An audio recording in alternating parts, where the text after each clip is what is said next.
Good evening, I'm Joe Tessitore alongside Teddy Atlas, and we welcome you to the New York City Arena here in Midtown Manhattan for our main event. 12 rounds among heavyweights between Mike Tyson and Big George Foreman. Mike Tyson's making that final walk that separates man and warrior, soon to be embattled there in the ring.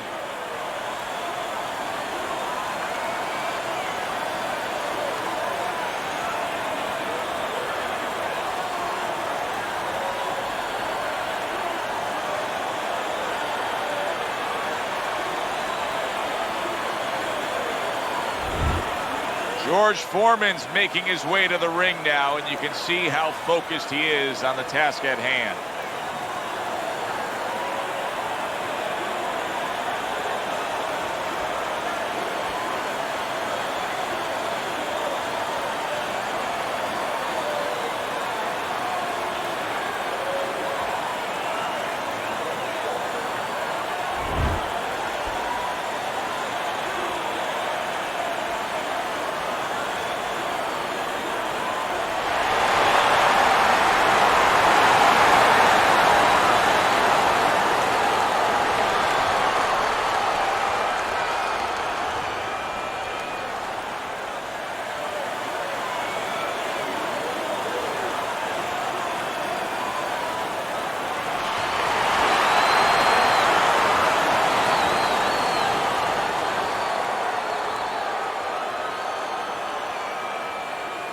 All right, fellas, let's have a good, clean fight.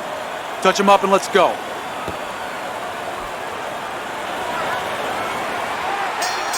The opening bell of this scheduled 12-rounder here. A much-anticipated fight. Round one underway. And now targeting his opponent with the overhand right. Well, a lot of people were looking forward to this fight, and with very good reason. When you pit these two guys together, it should be a very good fight. You don't have to look for either one of them. They are right there to be found, and our fans love that. Good block by Mike Tyson. Huge left from Big George. Not what he was looking for. That's a miss right there by Mike Tyson. He engages in the clinch. Up top with the right hand. We're seeing a lot of work to the body here early on by him. Teddy, is that a certain mentality, these guys that commit to being a body puncher? Yeah, because they understand that the body punching, you know, that's not something that's glorious. That's not something that, you know, like a great left hook on the chin, bang, it gets results right away. They understand that that's something that pays off later. And something you got to start early and stay with. There you go. George Foreman is the personification of a power punch. He is power punching. His opponent says, wow, no doubt about it, affected by that right hand. If I were him, I'd be hanging on a little bit here. Look at this swarming attack. Foreman's big shot comes crashing home. Oh, and he goes down after that punch. And it's been long overdue. He's been leaving an opening all night.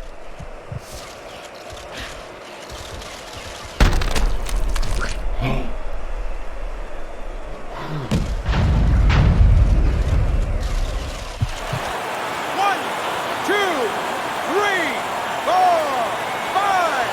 That has the sense of a flash knockdown there. You can see he's not too damaged. His opponent better be careful. He's still got a live guy opposite him. Oh, yeah, he definitely does. And believe me, the best indicated that he didn't really hurt him. His opponent's not coming after him. He knows that he's okay. He knows that that wasn't one of those big shots that really debilitates a guy. End of that round, and the knockdown was scored. Now, Teddy, the fighter who was floored, how do you treat him? Do you go soft on him when he comes back, or do you get right in his face? What's the way to approach it? You have to know your fighter. You have to know the temperament of your fighter. Some guys, you know, they just kind of crawl up into a ball and they don't come out of it if you get too strong with them. Other guys, they react well to that. So you got to know what he reacts to, first of all. And the most important thing, you have to get information. Why did he get dropped? You had your right hand down, you got hit the hook, get your right hand up. You'll be okay. Foreman's out to show everybody that he's fine. But we saw what happened in the last round. He was knocked down in that last round. Does he have to prove something to himself as well as proving something to everybody in this arena? Well, that's the right question, Joe. He's got to revisit his memory banks a little bit and know that he's already proven it to himself. He's been in this position before, so he has to regain that confidence and understand that he can deal with this. He's done it before.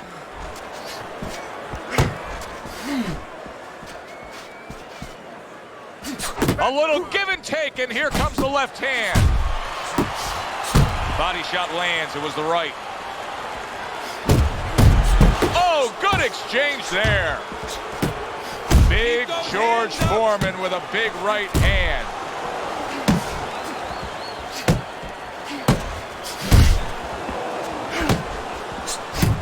He just missed that shot up top. And coming upon the halfway mark of this 3-minute round, comes right back at him with a left hand.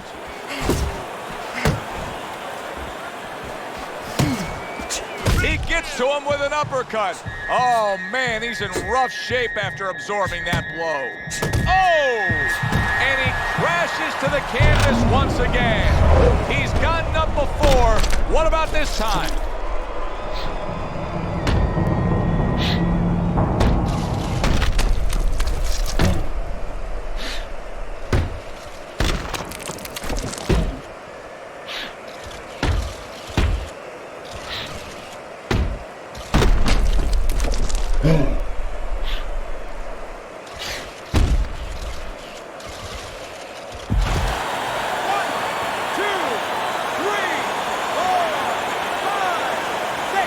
George Foreman wants to fight on, and here he comes.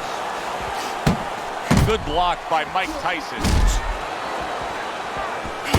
Good flush shot upstairs. Tyson's able to land a good, solid left hand. He brings an uppercut that really does damage there. Chopping a little wood with that hook. Foreman lands a formidable left. End of the round.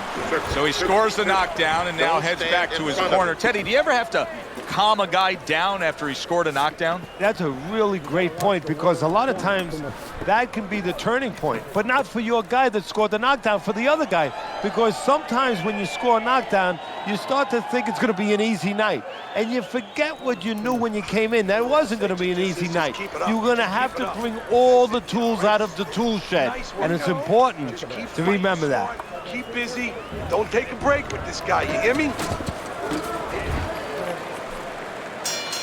Foreman's corner has to think, how much more punishment can their man take?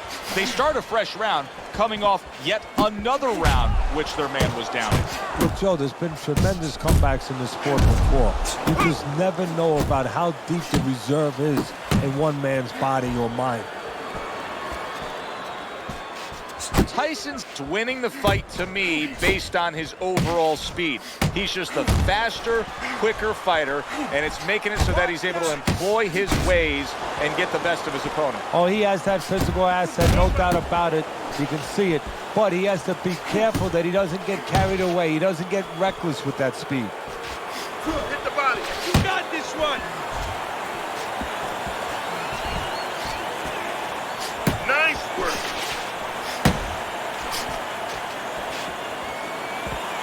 Mike Tyson weathered that storm. Now the question to me, does it make Tyson defensive-minded? That's good news if it does for his opponent. Keep working the jab. Good. Mike Tyson with a big uppercut. And just grabbing onto his opponent. A well-placed left hand up top.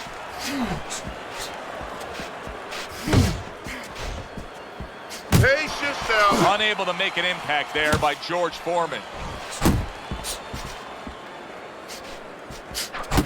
See him trying to cut down that tree with a well-placed right hand. Come on, kid, focus.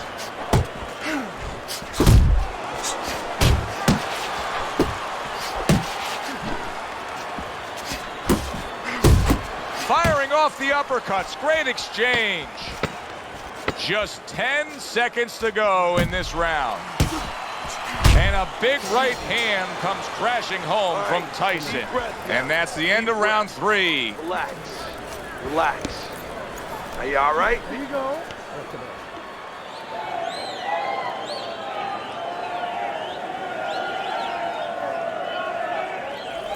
All right, bang the head and the body. Upstairs, upstairs, downstairs. Over and over again. Upstairs, downstairs. Yeah, we'll get him. Yeah.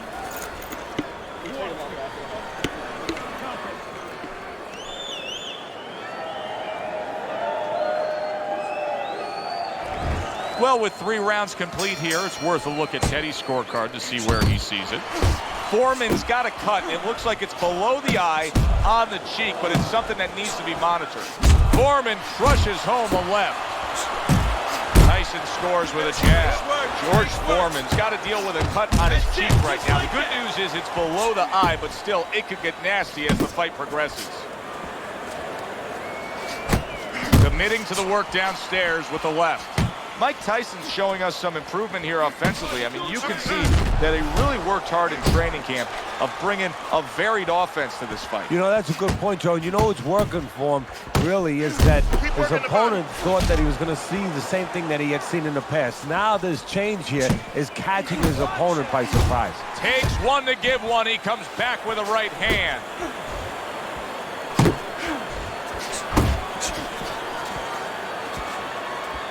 "90 seconds to go in round number 4.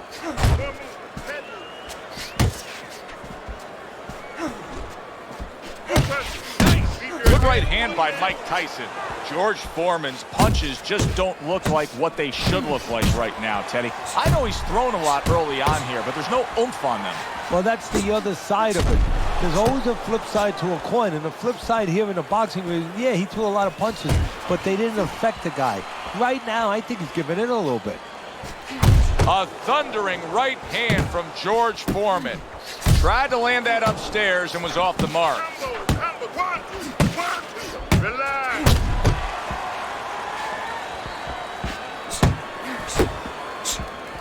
That's it. That's it. Good counter punch. I loved how he moved off to the side and landed it. Yeah, that's real smart. That's something that you teach in the gym, and you love when you see it executed. And that's the end of round 4. George Foreman's cut man is going to earn his pay for sure. That is a bad gash. And I'm wondering what he's using in there. You know, you can only use certain things, Avitine, adrenaline, and thrombin. I'm wondering if he's using legal things right now, because that's the kind of cut that tempts you to use crazy glue. Keep doing what you're doing. Keep the jab pumping and throw the lead right hand, all right? I mean, you are winning this fight. Here you go. You're doing fine. He's just beating you to the punch, that's all. You need to throw more. If you're not punching, he is. And he looks as fresh as could be. Looks like a crisp fighter ready to engage in battle. Well, I don't know if he's hip to the idea of becoming a counter-puncher, but I get the sense you'd agree with it. Yeah, definitely. I mean, he's got the perfect platform, the perfect form for it. The guy's walking in right now, not moving his head much. He can time him, he can counter him. Scores big with the hook to the head.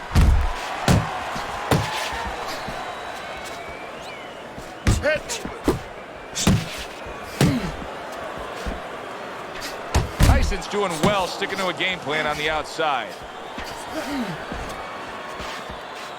The left hand coming into play by Mike Tyson. Move your head. Mike Tyson digs deep with a big uppercut. Side to side.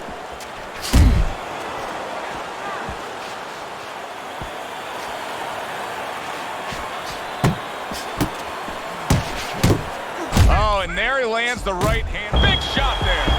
Wow, he goes down again. It's going to be called the elevator fight. Up and down all night.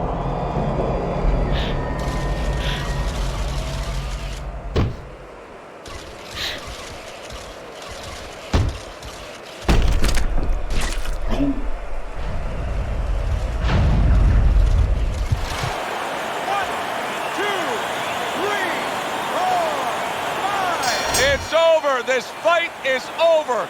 Mike Tyson's bombs away worked again. Knockout victory for him.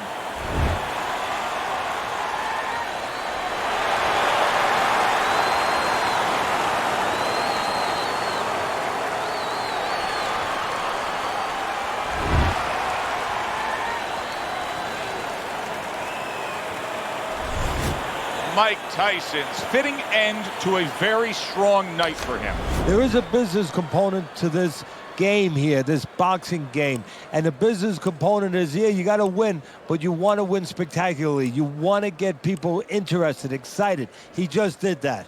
For Teddy Atlas, I'm Joe Tessitore saying thanks for being with us.